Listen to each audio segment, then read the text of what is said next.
રોજ માતા ભવન ખાતે પ્રદેશ નિયુક્ત બાપભાઈ જેબલિયા, નરેશભાઈ અને એચ.એમ. પટેલ જે નવા જિલ્લા ભાજપ પ્રમુખની પ્રક્રિયા માટે પધાર્યા હતા. પૂર્વ પ્રમુખ રમેશભાઈ મુંગરા સાહેબ, ચંદ્રેશભાઈ, જિલ્લા પંચાયતના પ્રમુખ અને સંકલનની આખી ટીમ અને સૌ અપેક્ષિત કાર્યકરોની ઉપસ્થિતિમાં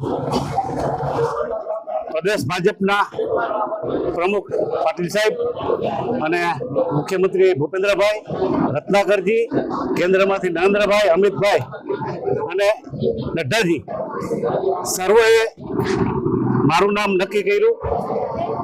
સંકલનથી થયું. જિલ્લામાં પણ સર્વસંમતિથી જામનગર જિલ્લા ભારતીય જનતા પાર્ટીના પ્રમુખ તરીકે સર્વસંમતિથી મારું નામ નક્કી થયું છે. તે બદલ પ્રદેશ, કેન્દ્ર અને જામનગરની સર્વ ટીમનો હું ખૂબ હૃદયપૂર્વક આભાર માનું છું.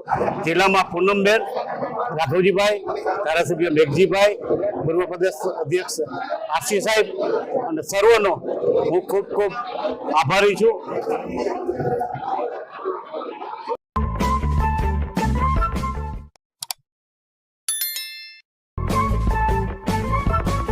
ડોક્ટર સામે